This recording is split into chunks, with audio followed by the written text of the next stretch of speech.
सन 2000 के बाद हीरो अपनी स्प्लेंडर की सक्सेस से फूला नहीं समा रहा था। बजाज अपनी पल्सर के गुणगान गा रहा था और चेतक ने ले ली बैक सीट। लेकिन होंडा के मन में एक्टिवा नाम की खुराफात चल रही थी। काइनेटिक के साथ कोलैबोरेट कर वो समझ चुके थे कि बढ़ते भारत का काम सिर्फ बाइक से नहीं चलने वाला, उन्हें स्कूटर्स भी चाहिए। आज एक्टिवा बन चुकी है दुनिया के कुछ सबसे ज्यादा बिकने वाले टू व्हीलर्स में से एक और ये सेल्स नंबर में स्प्लेंडर को कड़ा मुकाबला देती है। लेकिन 2013 में आई टीवीएस की जुपिटर, जो कि बन चुकी है इंडिया की सेकंड बेस्ट सेलिंग स्कूटी। नमस्कार दोस्तों, मेरा नाम है करण। स्वागत करता हूं जागरण हाईटेक के एक लेटेस्ट वीडियो में। आज हमारे साथ है इंडिया के बेस्ट सेलिंग स्कूटर्स, एक तरफ एक्टिवा और एक तरफ जुपिटर। तो आज के वीडियो में हम ये जानेंगे कि आपके लिए इन दोनों में से कौन सा सबसे बेहतर होगा। तो आप लोगों में से कई लोगों का प्रश्न होगा कि भाई आप नई नवेली जुपिटर के साथ एक एक्टिवा 5G को क्यों कंपेयर कर रहे हैं। तो मैं कहना चाहूंगा कि 6G में ज्यादा चेंजेस नहीं आए हैं। इंजन ऑलमोस्ट सेम है, पावर फिगर्स ऑलमोस्ट सेम है, थोड़े बहुत डिजाइन के चेंजेस हैं। तो जो मेजर डिफरेंस है 5G और 6G में वो ये है कि आपको मिलता है कीलेस इग्निशन एक्टिवा में, और दूसरा एक्सटर्नल फ्यूल कैप, जो कि आपको 5G में नहीं मिलता। इसके अलावा ज्यादा डिफरेंसेस नहीं है। So I think this is a pretty fair competition. तो सबसे पहले बात कर लेते हैं इंजन के बारे में।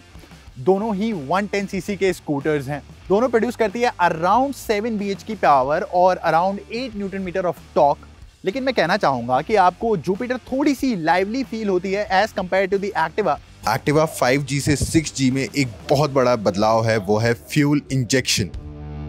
तो कहीं ना कहीं अगर मैं स्मूथ राइडिंग एक्सपीरियंस की बात करूं या फिर मैं एक्सेलरेशन की बात करूं तो वो आपको जुपिटर में ज़्यादा बेटर देखने को मिलेगा। लेकिन जुपिटर में आपको हाइब्रिड असिस्ट भी मिलता है, जिसकी वजह से आपको लगभग 0.5 bhp की पावर एक्स्ट्रा मिल सकती है as compare to the normal scooter, और कहूँ कि जिनमें हाइब्रिड नहीं होगा। लेकिन आई डोंट थिंक कि बहुत ज्यादा सब्सटैंशियल डिफरेंस आपको देखने को मिलेगा because of the hybrid assist. Top speed की अगर मैं बात करूं तो दोनों ही स्कूटर्स अराउंड 80 to 85 kmph की टॉप स्पीड को इजीली मेंटेन कर सकते हैं, but you will be pushing these things to the limits. Fuel efficiency की अगर मैं बात करूं तो दोनों ही स्कूटर्स आपको रिटर्न करेंगे between 55 to 60 kmpl depending on your riding style. लेकिन मेरा कहीं ना कहीं ये मानना है कि जुपिटर आपको बेटर एफिशिएंसी रिटर्न करेगी। अगर मैं बात करूं प्राइसिंग की तो दोनों ही स्कूटर्स होते हैं स्टार्ट अराउंड 67,000 रुपीज से।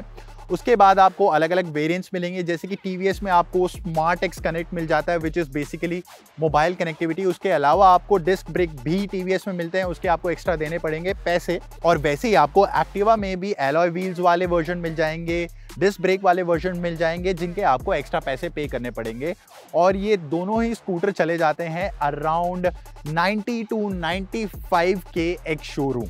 तो ये बात कर लेते हैं कि डे टू डे लाइफ में ये ईज ऑफ यूज कितना देते हैं आपको। तो सबसे पहले मैं बात करूंगा जुपिटर की। काफी लाइट फील होती है। सबसे इंपॉर्टेंट बात जो जुपिटर की बताना चाहूंगा कि आपको यूजुअली फ्यूल टैंक स्कूटर्स में यहाँ मिलेंगे, लेकिन जुपिटर का फ्यूल टैंक मिलेगा आपको फ्लोर बोर्ड में, जिसकी वजह से इसका सेंटर ऑफ ग्रेविटी काफी लो हो जाता है। And obviously centre of gravity low है तो उसकी वजह से हैंडलिंग भी बेटर हो जाती है। साथ ही साथ अगर मैं एक्टिवा की बात करूं तो अब भी उसका फ्यूल टैंक आपको सीट के नीचे मिलता है, जिसकी वजह से थोड़ी सी टॉप हैवी फील हो सकती है।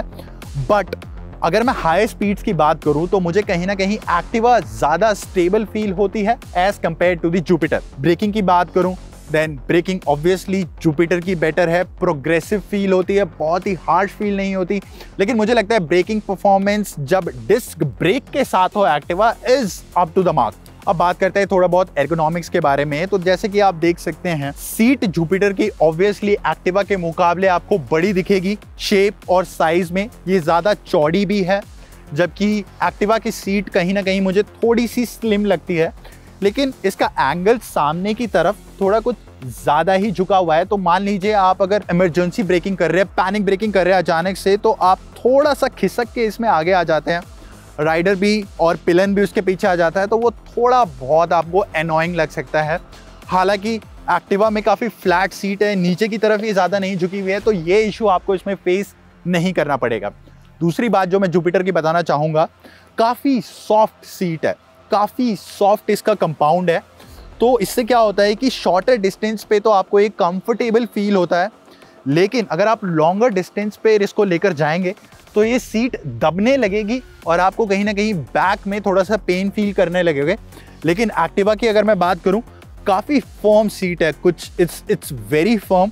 तो ये आपको थोड़ी सी स्टिफ फील हो सकती है ऑन शॉर्टर डिस्टेंस, मगर अगर मैं लंबे सफ़र की बात करूं तो कहीं ना कहीं आपको एक्टिवा की सीट ज़्यादा कंफर्टेबल फील होने वाली है as compare to the Jupiter. तो मैं बात कर रहा था यूटिलिटी की कि कैसे हमारे बहुत सारे घर के कामों में ये चीज़ों को कोई भी रिप्लेस नहीं कर सकता, एक्टिवा या जुपिटर। इंडियंस की एक बहुत खास आदत है कि वो फ्लोर बोर्ड्स पर सामान कैरी करते हैं। मेरी हाइट 6 फुट 4 इंच की है, मेरी टांगे कुछ यहाँ पर इस तरीके से आ सकती हैं, तो आप देख सकते हो यहाँ पर एक सिलेंडर कैरी करना मेरे लिए काफ़ी डिफ़िकल्ट है। हालांकि मैं एक एविएटर का ओनर रहा हूँ लगभग 10 सालों से, तो यहाँ पर आप छोटे मोटे बैग्स को, इवन बड़े बैग्स को भी कैरी कर सकते हैं, बट उसके बाद आपकी टांगों के लिए जगह नहीं बचने वाली। अगर मैं यही चीज़ जुपिटर पे करके देखूँ, आप देख सकते हैं कुछ इस तरीके से, तो यहाँ पर भी सिलेंडर रखना तो पॉसिबल नहीं है। हाँ, हालांकि एक्टिवा के मुकाबले मुझे यहाँ पर थोड़ा ज़्यादा स्पेस मिल जाता है और यहाँ पर इजीली मैं एक बड़ा बैग तो शायद रख ही सकता हूँ और मेरे पैरों के लिए भी यहाँ पर थोड़ी सी जगह मुझे मिल जाती है। तो जैसे मैंने बताया कि जुपिटर की सीट काफ़ी बड़ी है, तो अंडर सीट स्टोरेज जो है वो भी आपको काफ़ी बड़ा मिल जाता है। इसके नीचे आप 2 हाफ फेस हेलमेट कैरी कर सकते हैं, या फिर आप एक हेलमेट कैरी कीजिए और साइड में थोड़ा बहुत सामान रख दीजिए। हालांकि जब मैं एक्टिवा की बात करता हूँ तो यहाँ पर नीचे आपने सामान रख दिया तो उसके बाद आप हेलमेट कैरी नहीं कर सकते, या तो सिर्फ आप हेलमेट कैरी करेंगे और सामान कैरी नहीं कर सकते। हम राइडिंग कंफर्ट और ओवरऑल और एर्गोनॉमिक्स को लेके बात कर रहे थे। टायर्स और सस्पेंशन इसमें बहुत बड़ा पार्ट प्ले करते हैं। तो जुपिटर और एक्टिवा दोनों ही आपको फ्रंट में देते हैं 12 इंच का एलॉय या फिर आप व्हील कह लीजिए। पीछे जुपिटर में आपको मिलता है 12 इंच का एलॉय, लेकिन एक दिक्कत है, होंडा की एक्टिवा में आपको मिलता है 10 इंच का व्हील, जिसकी वजह से गड्ढों के ऊपर जब आप दोनों व्हीकल्स को ले जाएंगे तो कहीं ना कहीं एक्टिवा में थोड़े से आपको झटके ज़्यादा महसूस होने वाले हैं because of the smaller wheel. हालांकि जुपिटर में आपको ऐसी दिक्कत महसूस नहीं होगी। दूसरी चीज़, जो एक्टिवा है तो इसमें आपको अपसाइड डाउन फोक्स जैसी चीज़ें दिखेंगी, टेलीस्कोपिक फोक्स नहीं दिखेंगे जो आपको जुपिटर में दिखते हैं। मतलब बाइक वाले शॉक एब्जॉर्बर्स इन्हें लोग कहते हैं, लेकिन इन्हें टेलीस्कोपिक सस्पेंशन कहा जाता है। हालांकि 6G एक्टिवा में मिलते हैं टेलीस्कोपिक फोक्स, जैसे कि काफी पहले आपको एविएटर में मिला करते थे। पीछे की तरफ आएंगे तो वहीं आपको मिलेगा एक single side shock absorbers. Jupiter की भी वही कहानी है, हालांकि इसमें मिलता है आपको गैस चार्ज शॉक एब्जॉर्बर, जिसकी परफॉर्मेंस कहीं ना कहीं बेटर है। अब बहुत सारे फीचर स्कूटर्स में नए आने लगे हैं, जैसे कि मैं अगर जुपिटर की बात करूं तो आप की से ही फंक्शन कर सकते हैं। जो फ्यूल फिलर कैप है, आप पेट्रोल पंप पे जाइए, अपनी की को घुमाइए और इजीली ये खुल जाएगा। यहाँ से पेट्रोल भरिए और बंद कर दीजिए, काफ़ी ईजी रहता है फ्यूल भराना। लेकिन एक्टिवा 6G में भी अब आपको एक्सटर्नल फ्यूल फिलर कैप मिलता है और वो की से ही एक्चुएट होता है। लेकिन प्रॉब्लम ये है कि यहाँ पर फ्लैप खुलेगा और मैनुअली आपको फिलर कैप को अनस्क्रू करना पड़ेगा, जो कि इसके पर्पस को एक्चुअली डिफीट कर देता है। आपको कहीं ना कहीं स्कूटर से उतरना ही पड़ेगा फ्यूल स्टेशन पे। अब यूटिलिटीज़ की बात हो रही है तो स्कूटर्स में आपको कई सारे फीचर्स देखने को मिलेंगे, जैसे यहाँ पर सामने एक हुक देखने को मिलेगा आपको। इधर भी एक्टिवा में यहाँ पर हुक देखने को मिलेगा जिसमें आप लगभग 3 kg का सामान ले जा सकते हैं। जुपिटर में आपको यहाँ पर एक USB प्लग भी मिलेगा। हालांकि एक्टिवा की डिक्की में आपको एक USB का प्लग मिलता है। यहाँ पर सामने आप छोटा मोटे सामान को स्टोर कर सकते हैं, जैसे कि ये कपड़ा है, इसे मैं यहाँ स्टोर कर सकता हूँ सफाई के लिए। अपना फ़ोन चार्ज करते हुए यहाँ पर रख सकता हूँ।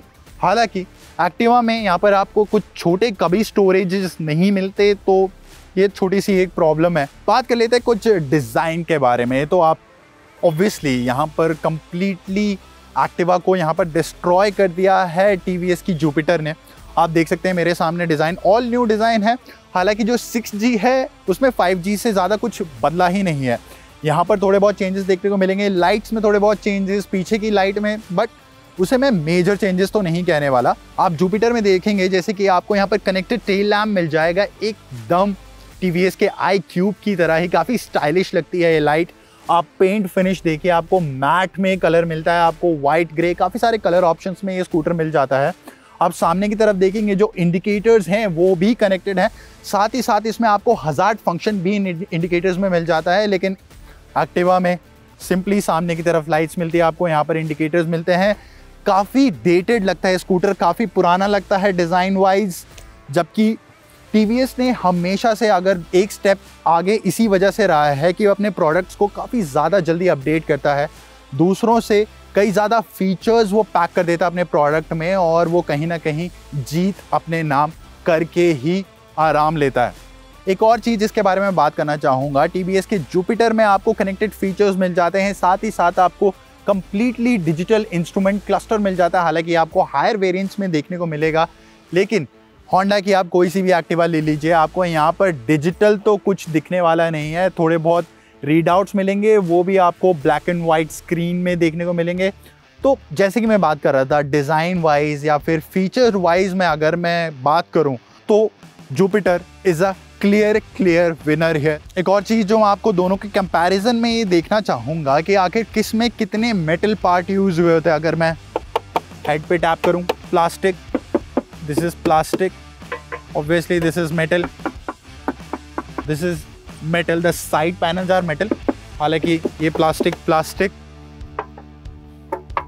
This is metal, this portion is plastic. Jupiter पे आ जाते हैं, this is obviously plastic, this is metal, plastic. Side panels Activa के मेटल थे, but these are plastic, obviously plastic and obviously metal. तो आप देख सकते हैं यहाँ पर एक्टिवा में कहीं ना कहीं जो एक्स्ट्रा मेटल आपको देखने को मिलेगा वो इन साइड पैनल्स पर देखने को मिलेगा, जो कि जुपिटर में आपको प्लास्टिक के मिलेंगे। तो ओवरऑल अगर कि मैं वेट की बात करूँ तो दोनों में ज़्यादा डिफरेंसेस नहीं है, हालांकि एक दूसरे से 1-2 kg लाइटर या हैवियर है। Wheel base is also very similar, ground से कितनी हाइट है इनकी, ओवरऑल जो चीज़ें हैं, फ्यूल टैंक कैपेसिटी, बहुत सिमिलैरिटी है इन चीज़ों में। एक चीज़ जो मॉडर्न व्हीकल्स में मिसिंग लगती है, या फिर मैं स्पेसिफिकली कहूँ 2 व्हीलर्स में मिसिंग लगती है, वो है किक स्टार्ट। लेकिन एक्टिवा में अब भी मिलता है आपको किक स्टार्ट, जो इमरजेंसी सिचुएशंस में बहुत काम आने वाला होता है। मुझसे पूछिए, मेरे पास एक एविएटर है जिसकी बैटरी डेड होती रहती है और किक स्टार्ट की मुझे बहुत ज़रूरत पड़ती है, लेकिन वही प्रॉब्लम जुपिटर में आपको एक किक स्टार्ट नहीं मिलता। आपने कई बार सुना होगा, लोग हर टूथपेस्ट को कोलगेट कहते हैं और हर स्कूटी को कहा जाता है Activa. That's how popular it is. Activa खुद में ही एक कल्ट है, and if you want to buy Activa, just don't ask anyone, don't compare it with anyone, just Honda के शोरूम जाइए and buy an Activa for you. No nonsense scooter.